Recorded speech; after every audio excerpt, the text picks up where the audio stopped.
FPL blank game week 31 is in the books, and I have had my second best game week of the season. And you would think that would send me soaring up the ranks, and it did. And you would think that would elevate my mood, but it did not. In fact, I don't think there's a game week that has ended where I have ever felt as frustrated as I do after blank game week 31. And it's not to do with FPL, not really, but it all ties in. It's not to do with how my FPL selection performed, but it all ties in. It is all linked together. And I'm going to get into that in a little while. And there might be a bit of a rant coming up. There might be. It won't be a shed rant because I am out in the streets. I am pounding the beat, and I had to. I didn't really want to leave the house, and that's why I did, because I am in a bad mood. I am in a bad mood. I am incredibly frustrated, and I'm sure you can all guess why. But before we get into it, I'm going to tell you about my team, how my team did, and it did really well. You know, for once, my FPL boys stepped up to the plate. For once, they actually produced something memorable. 72 points in a blank game week, 72 points with a player going off injured after 5 minutes, with a player scoring an own goal and scoring minus points. You know, my team's up on the screen. Kelleher, 9 points, magnificent. Finally, a keeper return. And for once, I benefited from that late points change and he got an extra bonus. Great stuff. Rodon, 6 points. Great stuff. Virgil, 3 points. Well, I regret buying Virgil. I do. I did it out of fear. My initial analysis of Virgil when I made my wild card was I could get the same points elsewhere. And yes, he got a couple of attacking returns, which made me doubt that. But defensively, Liverpool aren't up to mustard. Hill, -1. I mean, what more needs to be said? He's been a superstar recently. You can forgive him an unfortunate own goal. Bruno Fernandes, 13 points. He got 26 for most. For me, I went against him. And it was a gamble, of course it was. I went with Anthony Gordon, who got me 20 points. I believed in Gordon. And, oh man, when he scored after 10 minutes, Newcastle looked like they were about to go on that massive derby victory that it looked like it was going to be record-breaking. And then it didn't transpire. I'm going to talk about that shortly because I can feel the frustration building already. But we will wait. Gordon, 20 points. He did his job from an FPL perspective. Morgan Rogers, finally. And Morgan Rogers attacking return, 6 points. And I thought, here we go. Tielemans back on the pitch. You know, Darius, the D-unit, he's saying the reason Rogers has been struggling. No Tielemans, no McGinn. Well, McGinn started yesterday, great goal. And then, of course, Tielemans comes off the bench 30 seconds later. Morgan Rogers grabs the assist. And you're thinking, this is it. He's going to go and get the haul. And then the man who never gets subbed like 20 minutes early. And that's not why I'm frustrated. A little bit frustrated that this wind is picking up. I don't know. My voice isolation's been pretty good. So I'm just going to trust it. Harry Wilson, 9 points, great stuff. You know, he was the primary alternative captain. If you were going against Bruno Fernandes, he was the #1 captain. I went for Anthony Gordon and I got more points for it. Emotional decision, vindicated for once, although Bruno Fernandes did win. Up front, nothing to write home about. Nothing to write home about. I kind of went into slow motion speaking there. Lips stuck together. Because I've only had one coffee. Ekatike, 1 point. Thiago, 4 points. Calvert-Lewin, 2 points. Is what it is. Barely worth discussing. And then, yeah, no bench. But the frustration is at 72 points. 25% rise in the ranks. 25% taken off of the climb I need to make. 25% in one game week. Up to 1.14 million in the world. Only 8 points off that top 10k, top 1 million, which is the primary target now, you know. And I'll talk about the future. I'll talk about going forward in FPL in a minute. And now there's people. I've come out to vent and now there's people. And what can you do when there's people? You're just going to have to smile. Even though I feel so angry, even though I just want to rip certain people's heads off, going to have to be polite as I walk past. And that's fine, you know. Sometimes in this game, you have to put on a brave face. Hello. Hello. And sometimes you just have to tell it like it is. And we're going to get into it now. Because this relates to FPL. This relates to my FPL team. It relates to a lot of other people.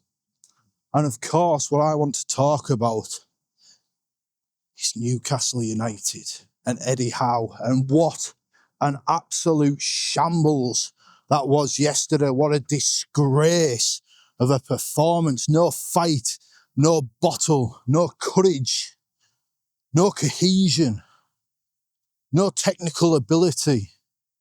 There was nothing. And I'm not hearing any excuses. You know, Eddie Howe comes into that press conference and he says, I'm not going to make excuses for today, but the players were tired. But we had to sell a striker in the summer. We had to sell a striker. Fucking Brentford sold their best striker and their best winger. They lost the captain. They lost the manager. And then their replacement absolutely outclassed Eddie Howe tactically earlier in the season, and they're above us in the table. Oh, PSR. Brentford have got far fewer restrictions, far more restrictions than Newcastle have. I'm just not buying the bullshit. I'm not buying it.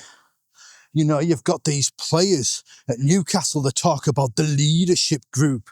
Ooh, let's join the leadership group with Jacob Murphy. Jacob Murphy. A man who's never made a tackle in his life. A derby game and he'll pull out so he doesn't break a fingernail. Jacob Murphy, he's got a cross on him, but he's not a leader. Newcastle United have one leader, and that's Guimaraes. And he wasn't there. And maybe he won't be there next season, and who could blame him? Who could blame him for wanting out of that coward's row? You know? And the problem, you know, I've tried. Oh, let's go down to the stream. I've tried to keep my emotions in check. I did not. I know a lot of people wanted a shed rant. And I didn't give the shed rant. I was too emotional to go in the shed. Here's the stream. Let's get that in the background. Too emotional for the shed. And it's because, I'm a bit worried about the noise it's causing. Too emotional for the shed because of these players who call themselves magpies and you act like shite-hawks. You know, Dan Burn. I would have called him a leader 2 days ago. I've got his name on the back of my replica shirt because of his story, you know. He is a fellow finger loser, finger amputee to me. He has fought from the lower leagues, rejection from Newcastle up through the divisions back to where he belonged. He got the goal against PSG. He scored his first goal for Newcastle to put us into a cup semi-final. A cup, you know, after the first run to the cup final, he scored that big header in the cup final. He made it to the England team for his leadership, for his courage, for his mentality. Well, where was he yesterday when no Newcastle players faced the press? Where was he yesterday to talk to the fans after such an abject performance, after such a disgraceful Derby Day performance? And this is to take nothing away from Sunderland, the Sunderland reserve team who strolled into St James's Park and didn't even have to play the best. You know, they just stuck a big physical lad up front And we couldn't handle him. We didn't have the fight. We did not have the cojones to take on Sunderland, and it's a disgrace. A derby game against Sunderland over a decade, 15 years since we have won a derby at St James's Park or something daft. 11 matches now. And we didn't get one yellow card. Like, it's not acceptable. It is not acceptable to go into a derby and show such little fight that you don't even get a yellow card. Joe Linton, meant to be this big hard man. Where was he yesterday? He didn't out. You know, somehow the Sunderland reserves just dominated at St James's Park. And look, I could run down all the players, you know, except for Voltemada, because I thought Voltemada, being quite disgracefully mistreated, played in a completely alien position. Thought he did well. You know, it was after he went off that it all went to shit. Thoroughly. Anthony Gordon, I'll give him his props. I have been his harshest critic yesterday. He was one of the few that could hold the head held high. And then he was subbed off. Here we are needing a goal. He subs off Anthony Gordon for Johan Wisse, the worst signing in Newcastle history. £55 million of laziness, of heartlessness, of, you know, he went on strike for Brentford in the summer, and you wonder if he's ever come back off it. Because what's he done? Oh, he's not up to fitness. He's not got the fitness levels. Well, what else is he doing through the week? Because it's not getting himself into a position to perform for Newcastle United, and it's just not acceptable. And look, I'm trying to stay calm. But it comes back to one man, the man who built this squad, the man who put these players together, the man who gives them the tactics. His refusal to change. Flat midfield 3, despite 2 years of one simple pass through the middle, taking out the entire team. No change, no holding midfielder. Voltemada, you know, one of the most creative players Newcastle have ever had, one of the most technically gifted players Newcastle have ever had. Let's play him holding midfield. What the The only one that, you know, and like Julian Nagelsmann, the Germany manager, I think he summed it up. He summed it up quite well through the week when he made his squad announcement. And they said to him, what do you think of Voltemada playing midfield for Newcastle? What do you think? Is that what's going to happen for Germany? And he laughed. He laughed at the suggestion of Voltemada in midfield. He's a goal scorer. You know, we want him operating with the ball 30 yards from goal, not 80. You know, he can see it. Everyone can see it, except Eddie Howe, because Voltemada doesn't run 70 miles an hour, crashing into tackles. The refusal to change, the demand that the game changes to his preferences, you know. The change of nature of Premier League football this season, the way that it's become this much more physical, agricultural, regressive game. And yet Eddie Howe does the same old thing.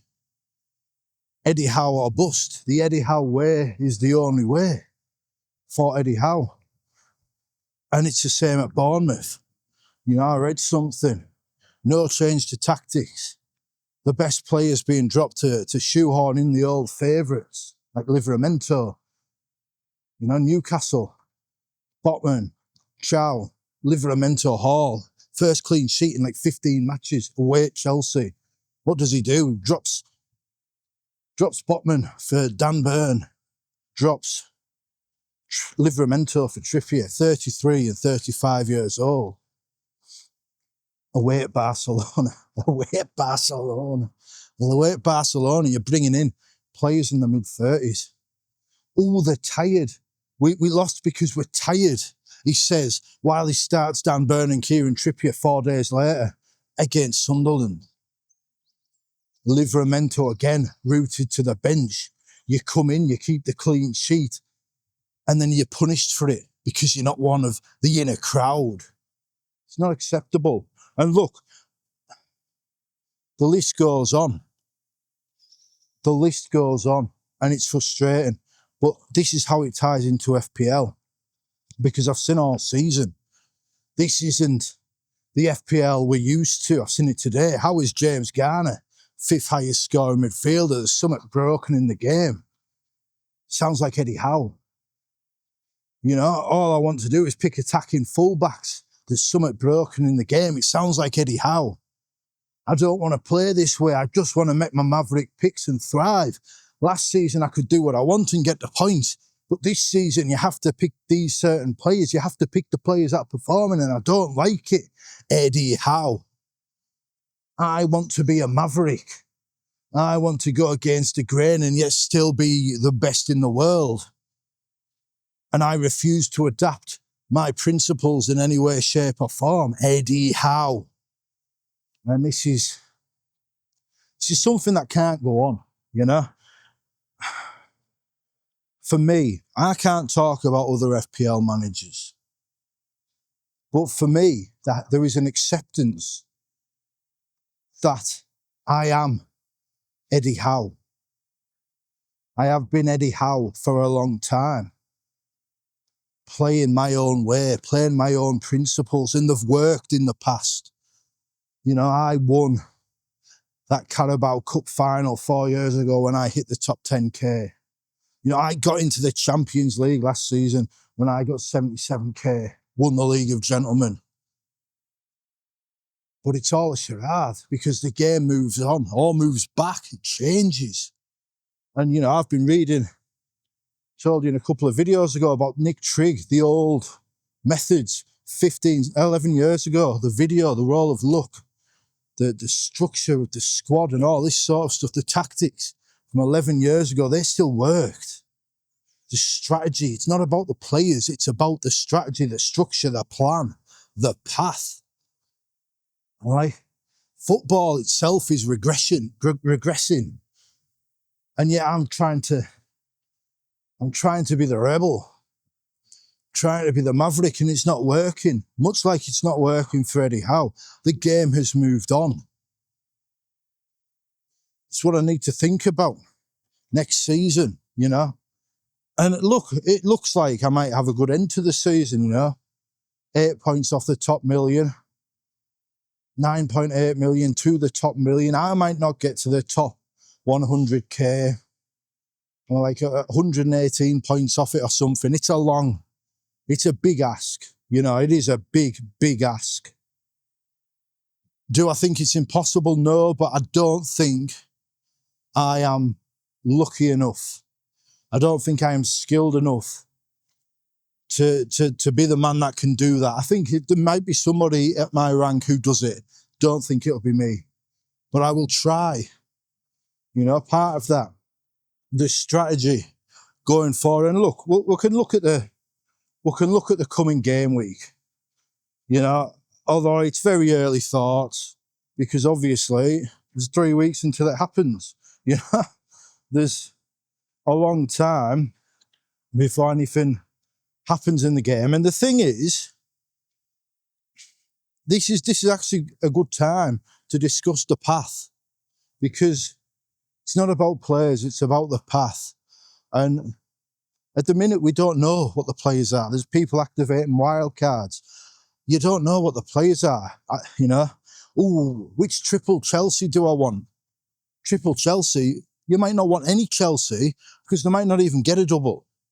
You know, this meme manager, AI generated from 1,000 LinkedIn posts.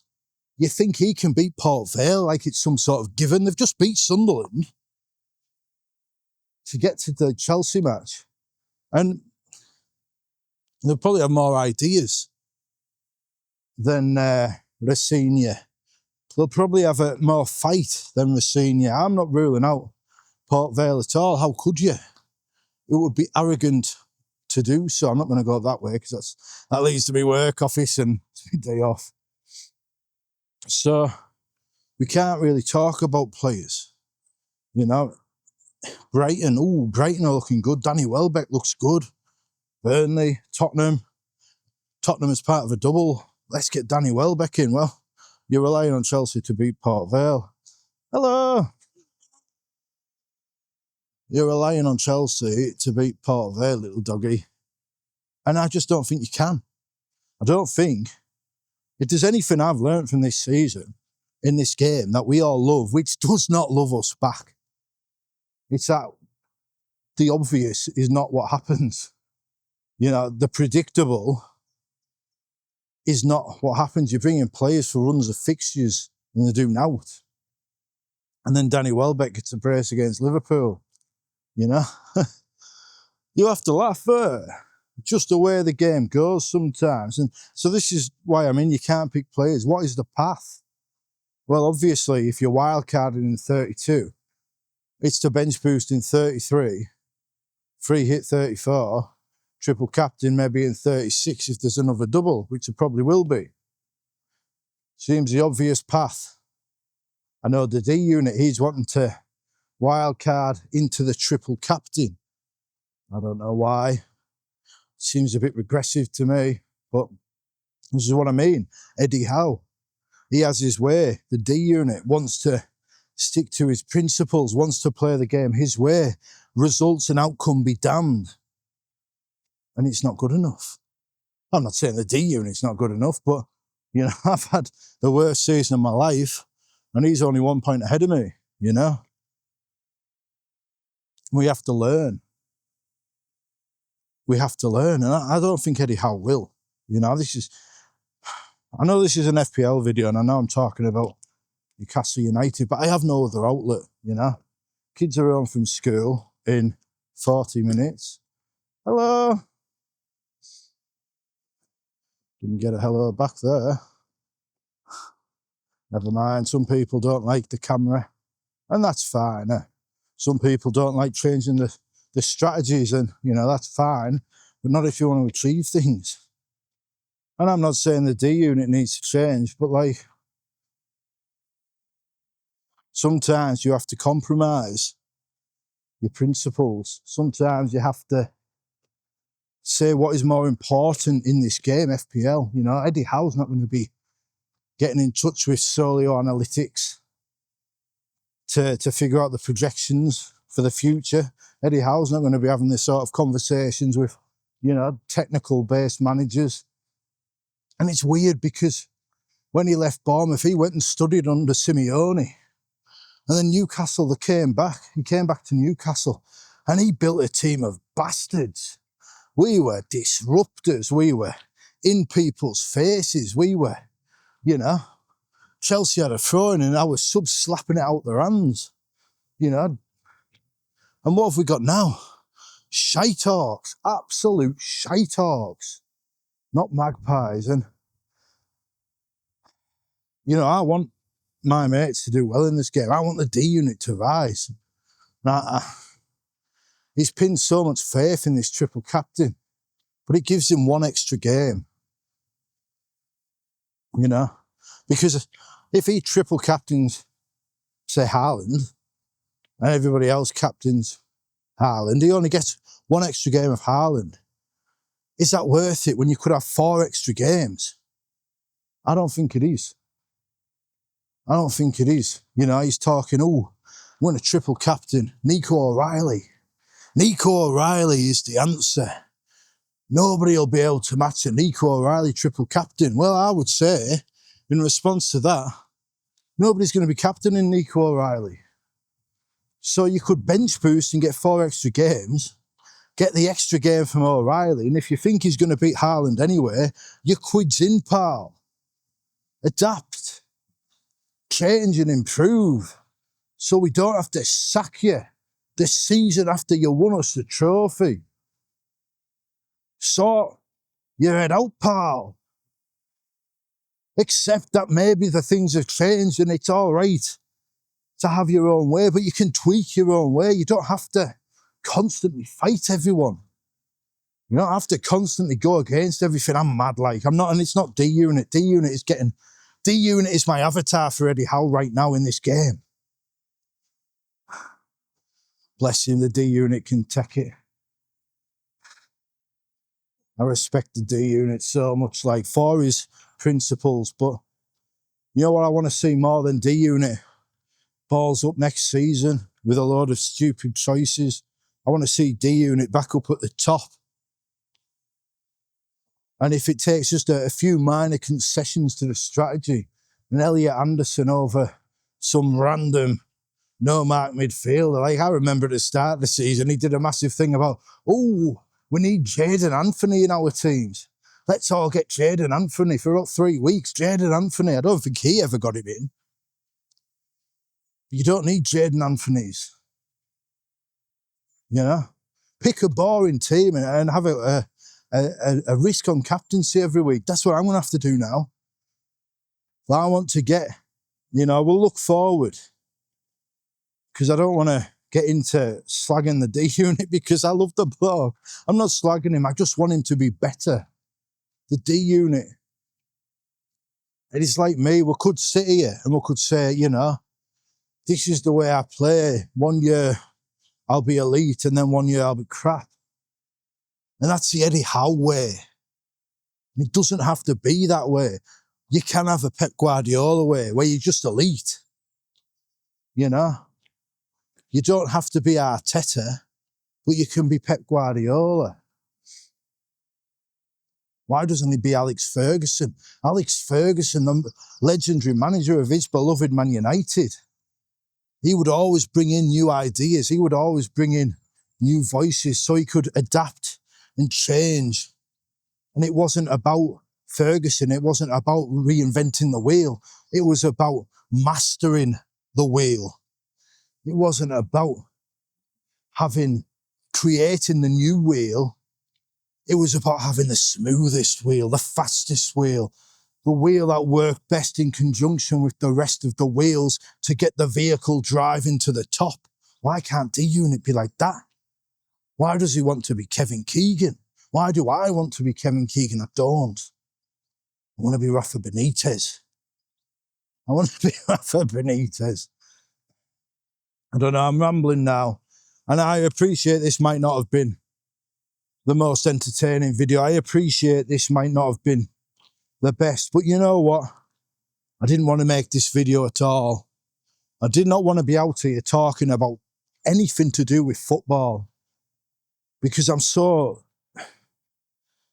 it feels like months of frustrations have coalesced into this disaster. There's no hiding place, unless you're one of Newcastle's leadership group, like Kieran Trippier or Dan Burn, and you hide in the dressing room and send Eddie Howe to take all the blame, like a coward. It's not on. You don't get that from me, I'm here.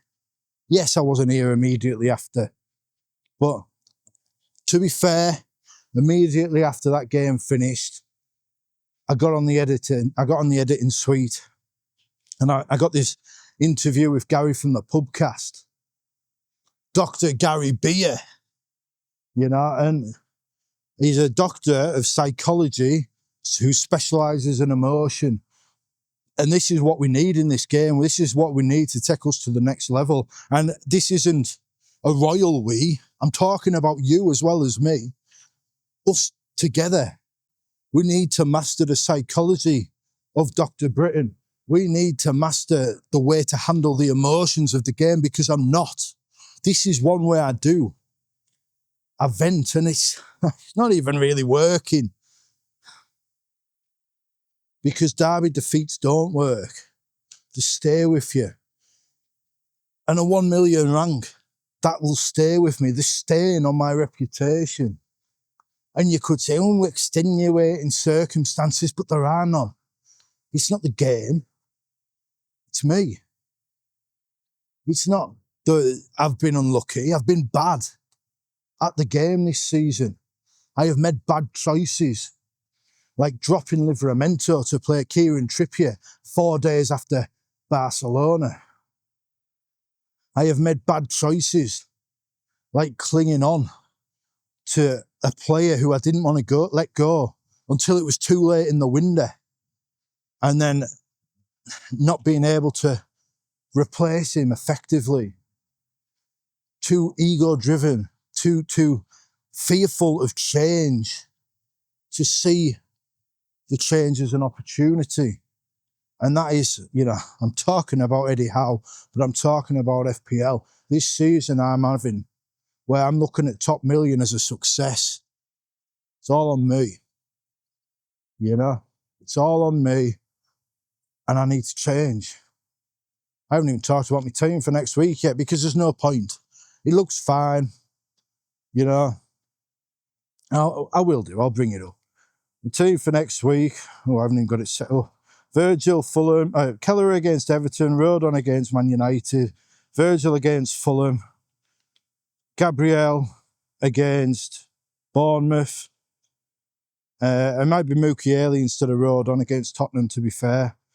And then up in midfield, Fernandes, Rodgers, Gordon, Semenyo, probably Wilson. And then up front, probably Thiago and Ekitike, Calvert-Lewin on the bench. And if Ekitike is out, that's fair enough. I'll just start Calvert-Lewin. You know, and there's probably not going to be any big, what are the big transfer moves I'm going to make? There's no deadline stream drama on this channel. There's absolutely no point me making. I could feel myself getting walked behind there. It was a bit creepy. You know, he's on the phone. Maybe he's like, oh, cartel. Nightmare's on the prowl, and he's talking about changing his style. He's talking about how he and D-Unit can rise to the top and put you all in the bed next season, and we will. Oh, the delusions of the dreamer. But my dream is just an FPL nightmare. But there's no point talking about transfers because I need all mine for game week 33. And look, I might free hit in 33. But, well, I will, that's my plan. And if I free hit in 33, maybe I could use a transfer next week. Maybe I could get, you know, but what's the point? Because I'll be bringing in a player, unless it's Elliot Anderson, we're bringing in a player who's probably going to blank game week 34. So it makes more sense to save the transfers until game week 34, make sure I can get a team out, and then take it from there. Sorry this video's been a bit crap, but I just needed to get it out of my system. And it wasn't a shed rant. But them shite talks in black and white don't deserve a shed rant. The interview with Gary comes out tomorrow morning. It's already out for the members. Members first. Join me channel for $1.99 if you want to see it before tomorrow. I hope you enjoy the break. Maybe I'll make another video in a few days when the dust settles. Who knows? Thank you for watching. We will see you next time.